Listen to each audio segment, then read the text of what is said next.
so no na chese opanyina to so me nsane de waka hu bi enti na ka ohema ka November 4 abatu adi animu ajo mo hwe animu se atwa ne ese no mo pipi amanyoko no bakọ no makoto na omayido bekọ mo franka no na owura lankwadwo chamatidi mu titima pa na kwasoa na opanyin ni betu dwa kyerem se de bi baby wadru na ye wontimi ntoa so biemti no eja MPP amanyoko no mo maka no mo ntoa so nti aisiam no kasa beka nipa nan na opanyin no odenkrata ne babonten eno yi ne hu free ayesa presidential promise ni mu eno akacha Ghana fo se wo kọ no sanso beba biem na yenhwe nanim kwan eti Ghana fo bia ayedi ekana no tuma eyenhwe shopanyin no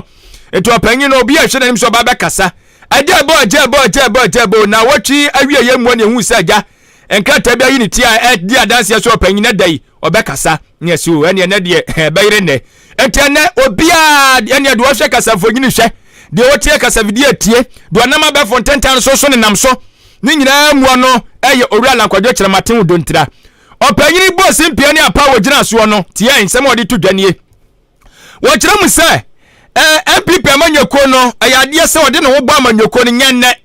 na wo hwɛ nyina so ntia ma no de ne wo abɔ amanyoko na wo hunu sɛ amanyoko ne ye amanyoko bi asabio esombo na won ma ye krado sɛ wo mo edi hyehyɛ amamre edi ba yi adwuma no mama pepe yo enso adane adie na afi atentene atimi akoso wose nyama wei ene ma ni gina so a wode no ebo MPP amanyoko no wabra wote na afi apem hankono aduokono mienu 1992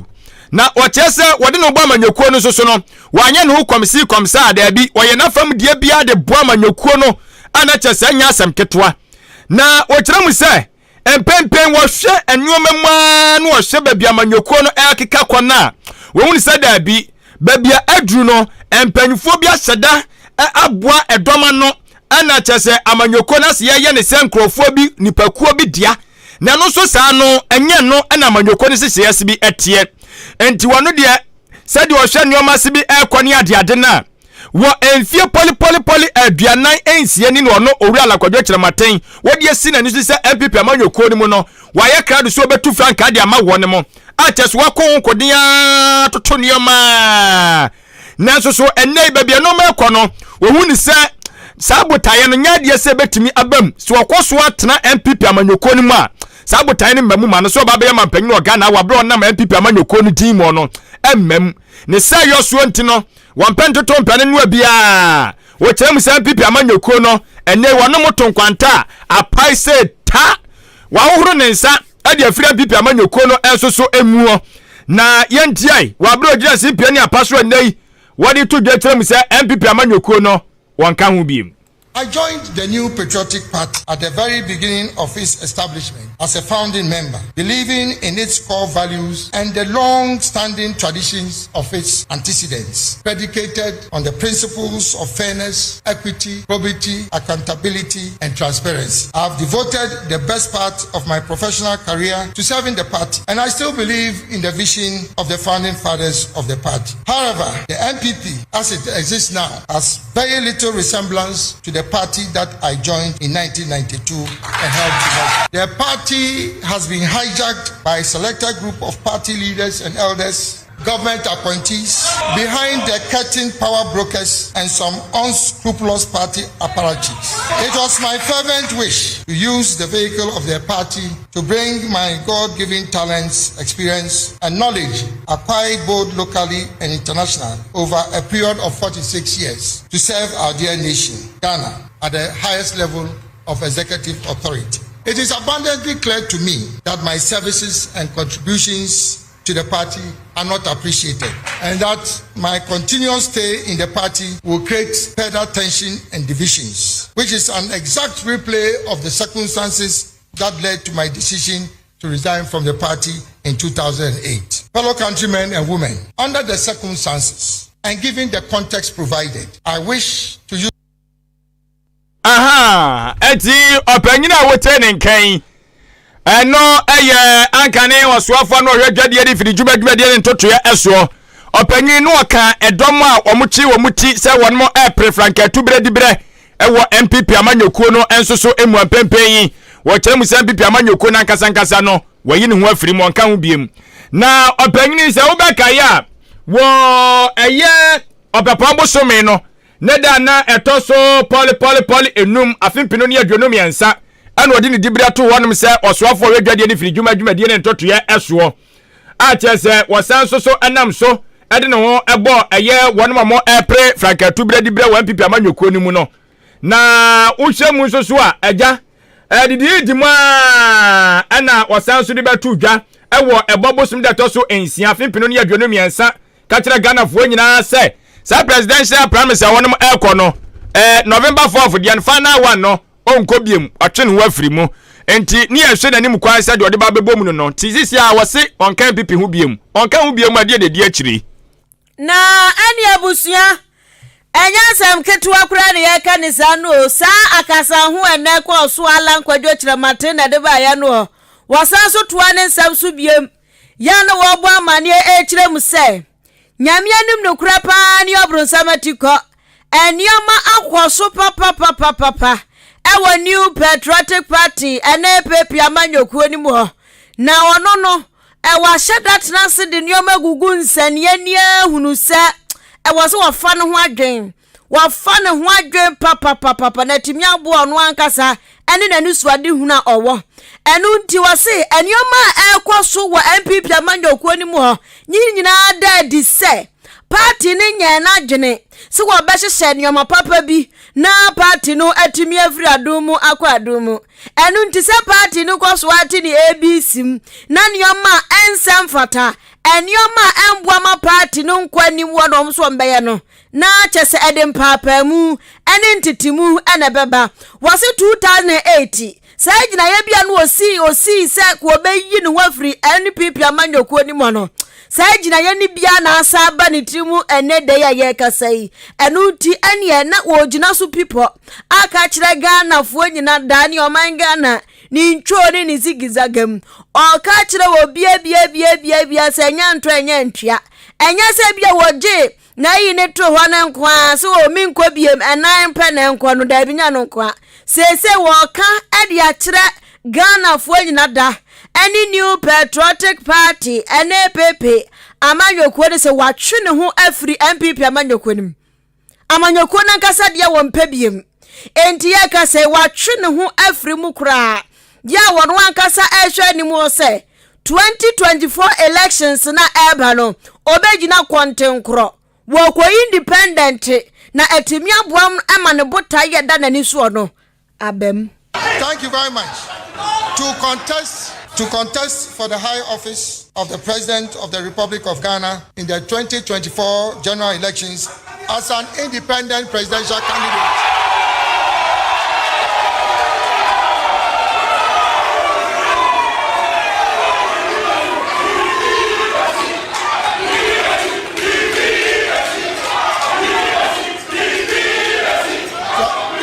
Thank you.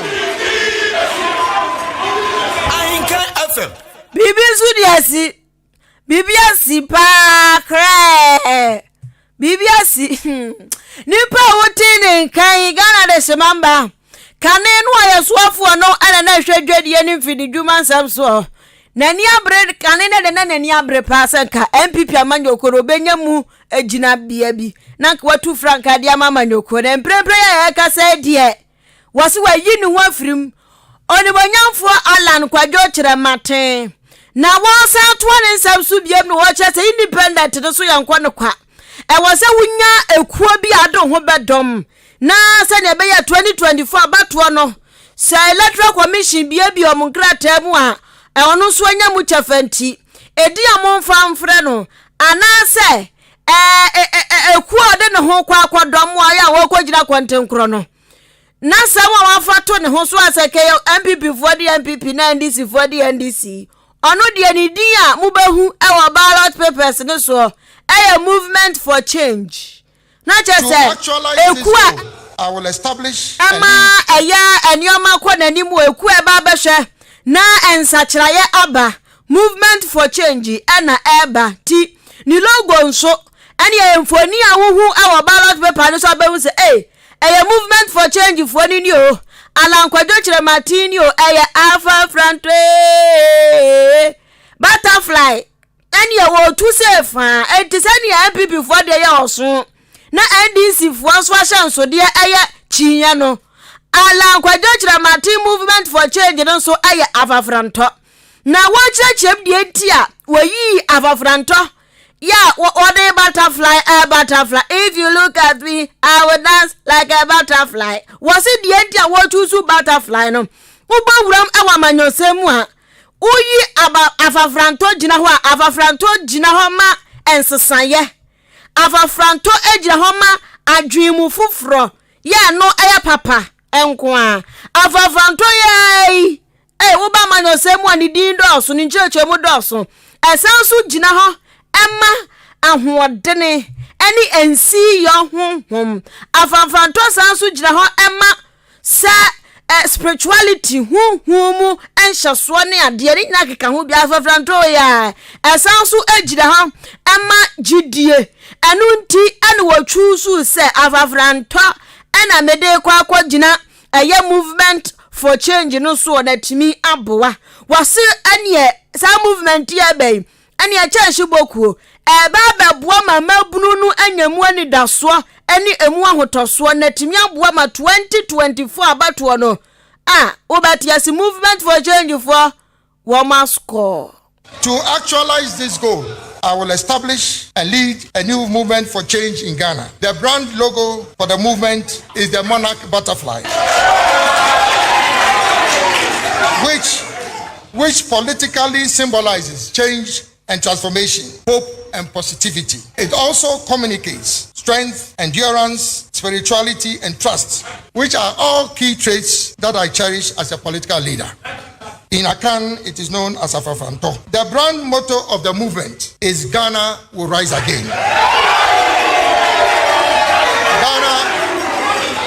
Ghana will rise again, which symbolizes hope for the future of Ghana. The new movement will be led and powered by the youth of Ghana.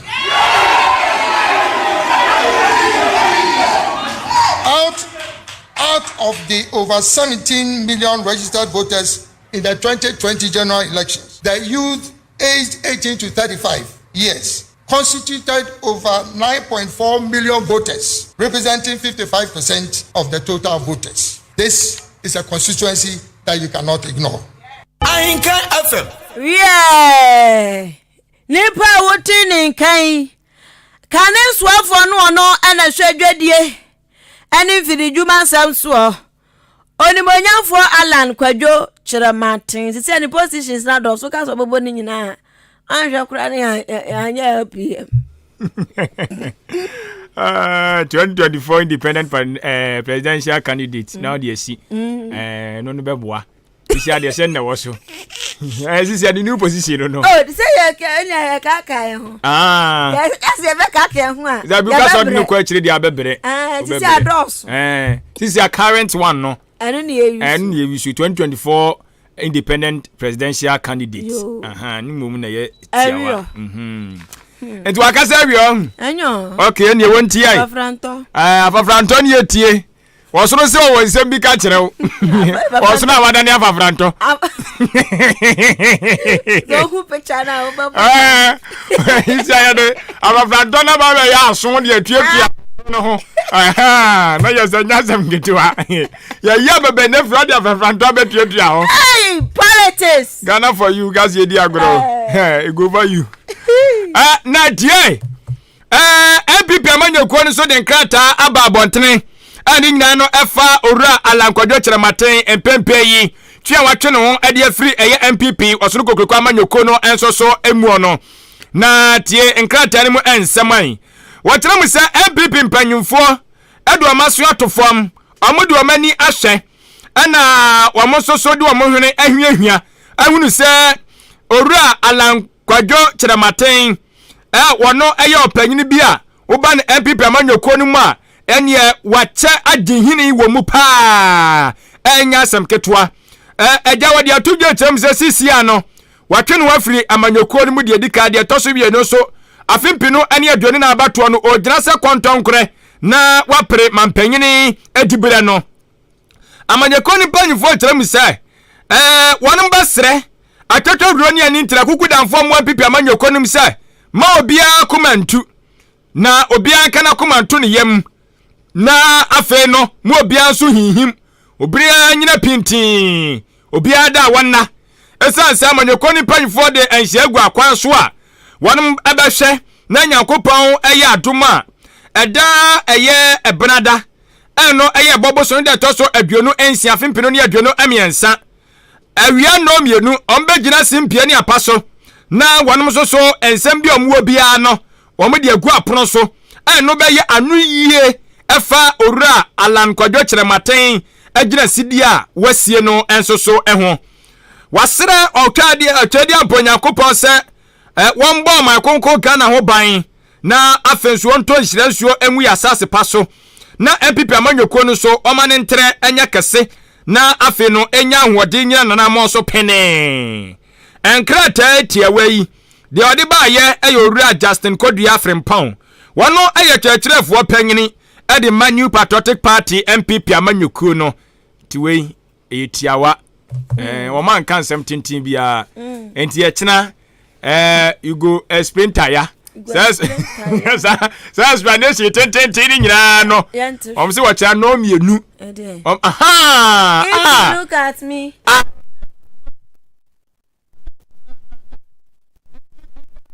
mo pa eye owura Alan Kwadwo Kyerematen enei no aja na you know afafranta no said you wotie no bla Facebook live Ahenkan na di 3.3 FM ana YouTube Ahenkan na di 3.3 FM ya di ato ya di ato efe pa we yellow afafranto yellow yellow afafranto enti anya sam keto adna to timumla mbahwe movement for the change Allah nya sam keto Ghana rise again Ghana be sori biem dia via dia da ko so ya ni pitrim ya jo eja MPP for so anu yi no mse wo kyerɛ mba be kyerɛkyerɛ mu mo bia kumantu na no makumatu say buy no yes o fast you no ma ayi party no bi me say hey Allah dia na wuye ebi say wo ye mafia man eba so ye mafia Allah dia na wuye mafia na mo mafia no kwanya na wei aya de sua de kese enti mo amafri ase na mo pese bugbo gumbe November 4 no we yantete hu o we yantete hu second gumbe bad ya boss ken enti imagine say mo bo jama gumbe haya me Fotagwajo aja bobu se wa bobu mo bo ni gumbe na wano so sani am so ma rumu pa dia mamu ebrade ne no mawu wodu ma na mka say akwankwa isi electoral commission wo dia yantu aba no de me hu aba yantu ya na ma pa me hu ase alomo jata enti edo sisi amwo besua de ya ka mu nti no se ni pedu koprade na ma yimanim etaba akwachi me say ada na mo yesa General Secretary Justin Frempɔn Kodua resign yes Adwin me general on se me maka fiti day one on resign Adwin one can Justin Frempɔn Kodua say one resign yes because one na catch us was sua de fiti de see 2008 no one sua hwe na usua ye anye de see 2008 na repeat Mupa munga se meboa bi su say nipa ne su enye obi asu ala na sa na bi ote tie me ade ba ko a Justin Frempɔn Kodua kan ye to makoma so enti ame na me ka se a delegate for no to abari bi kura ma no ne ye nim se enye ye but ne ye mu bi ne ye ka ne wetrim ne say wase sa declaration no wonim se na akoso MPP na akoso we nyina ana me ka say ku ebetumi so aye say Alan personality na so no so Sanka Alan obi an declare ene ekoto ye ene obi anya hu dede se de omo ye na we ya na hwan na na kasansem na akokɔ so a nka Alan nko menya sure se kebeduru ya o nka nuru ya de temi se mistake omo ye 2008 no asa happen e de timi se mom sa leadership mu ditro wo Justin Frempɔn Kodua akotra kasafidie so Ghana Hasanti mantam mu ne kapuni mantam so kan se saa de no hwe ma ne nkoso akoso na affect party no the party no co opposition e mo na mama co opposition and the party na co opposition adwen ne de ni madua ne de but onko hello me de am ya bye ongo sa omo se ba ko na wo ba ne de nkanyi o abran kila bobo fo kra ya hu so enko ba ko de nya afia omo se ba ko no nya de ahene ba ko no de enko omo se ba ko no nya de ahene Chama. Evia 9. Ebe kumukra. Damn dead. Oh, why? As you get your video, no? No, the sun is shine dead. I'm about BM damn dead. So when I'm about them dead. I'm about 4 years po. Karat. Ko dia na me feel pa but that day we ya koso no die. Oh me die, me dwaw lie. E was say resign. Resign, Ghana wa da be na otizo obi a resign. Ondinkoi. Yanko o de ondinkoi. Afisi ayesu ye di akwa. Ye di akwa na amisa independent no so amsa fe na ahya ase. Na Ghana nyuntuni baako ene nyuma abebu sese enyum be no bo ajigon sa nyum ne de agidi pa ajigon bibi ajigon wa sa nyum na yebo ajigon nyuntuni Kwame Asare Oben yankofo nim no se ya frɛ no Kwame A+ wano so de ababetu dwa ya wo kire mu kire ne tirimu po a wabɔ ne twitwiri se ukopiem awo Gomwa Central ha enya nyasam ketwa wo kwa gina se mrahye bedwani kontenkro no wako wo kogina ne ato ne so aba se de abaye a Gomwa Central bato mpeso ne so no wo musu behu ensesaye ene empuntuo Kwame A+ ajegon wo to ne nsam so ene wo chemse mpremprem mrahye bedwani a wo Gomwa Central ayo ni monyamfo na ana ayima kwansa ya wasan so kra yeso afo abedi akira wo hwe amanyensam so eni amami wono na wampatam ho na so ase go na wodam wo no wanda post ni mu ye enu nti woba bayi no afiri ho na osun de ne ho akire ne pa 2024 ehwan so ba me ne ye osun etu okoyi da fro na kwantenkro independent ababaji akunwa ewo ho woto ne sam so do wo chem se onam ninyuma paso anti no kasa se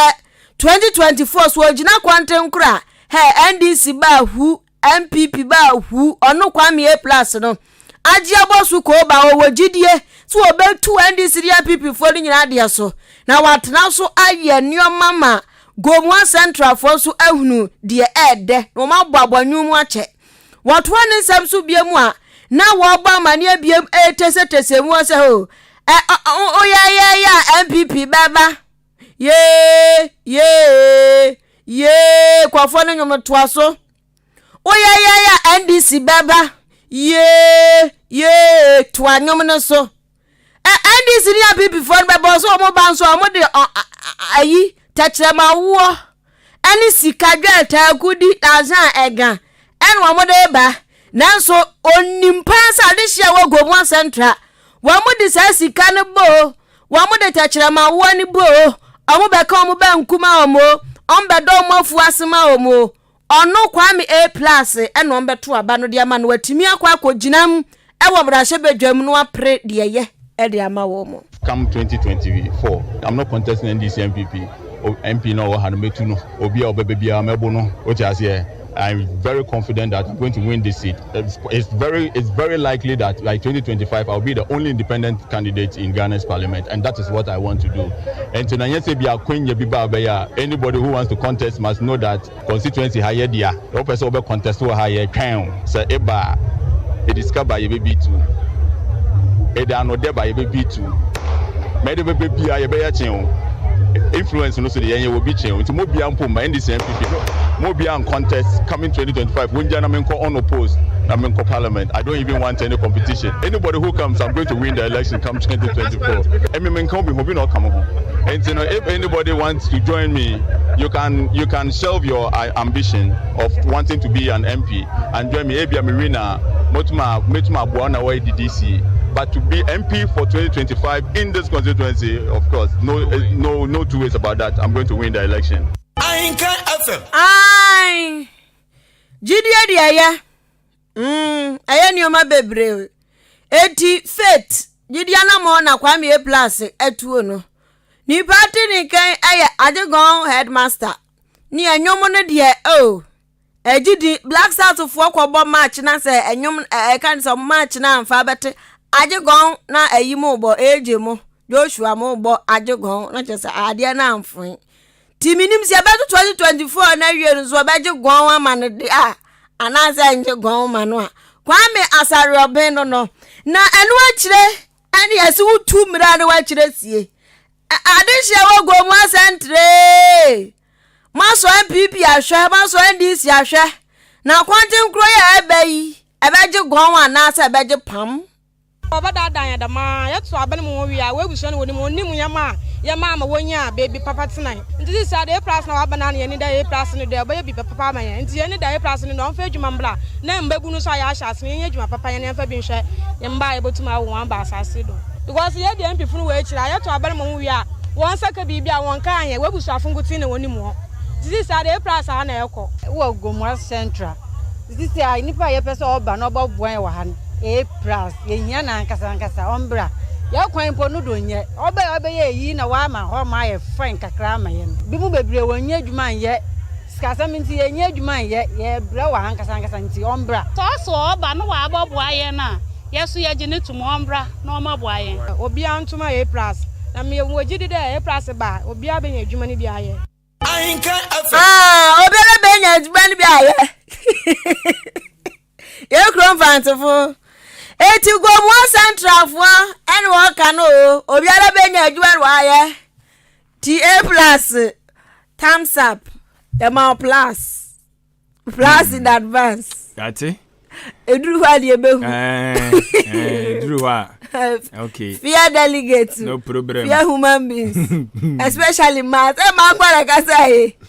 ma kwa be bi aso nkasa fear women madam Fubaga just say men are scam okay fear women I say men are scam I say woo I was just what the man go who sro bi no bi so scam wa de na was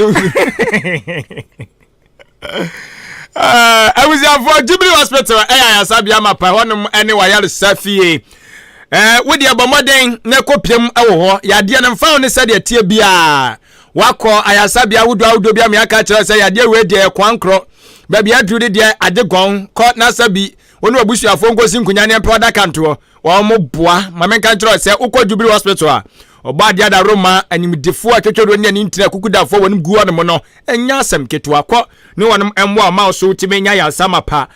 wo donti no da biara da ye wo ho don hwiri bia beduru ya se obia no ye ho no ma ye twen so beba me ya saw ya de na ye wo eye mfidi a ye de hwe nipadua ni mu eboruam hunu ba bia ya de ne hye bo de hwe ojonso mu bia de hwe odwana mu sabi edo so ye de hwe sabio ojonso mu na ni nyina na timi aboa ama yahu ya de ne ba bi kura hye na ye timi so ama wano aduro ye wanem ya hye wawie na hu hia se wo se ma waduro a ye ntwere ma se kwa abonten koto sanse ne no ndoni bi wo no ma obekwa abonten kura no bebra ansa no wanya biti ya hwe se aduro bi ahun ya bia de bi wo ya hye ye wo no ma ye de wo nduro ma wo dia no se okwa behye so na wanom wo ye oba na wa fafuru a ne pa cho afuru na wafa no bomoden na kopiem ewo Jubilee Hospital na wonom so nhwe mo awai wo mo de on behye de aboa ne se bosome nkura kwantu mu won sem bebre ha bebre ne de akire enu ntino ye behye ne aboa na afia ma onche kire bia se de be ya wa wuo no nkonya ha bia enso ewo mu obo ade ya adom na wonam yeso ne yesua wasomdue mu a me kire se wo abofra na abofra no so no hunu se enya aduane bia na wo se de ma no se abre na wa woni peche no se bio oni ahodene ti wo se ye kire wo kwan abefa so abede da na aduane a wo de be ma no ene kwa fa so abehu se akra ne sabi ne mudro kɔ fam anasa de ka obi an ye de be ma kama kwa na timi aboa wo ba tan ne so no wose ya ma wonim dia no so betimi aboa wo se de be ya wa wo achi no nkonya yade bia enso so wo nipadua emu na ebiem ye wo eye theater ho ne ma ho ne ene ye hwema operations ahodo ne nyina so ekoso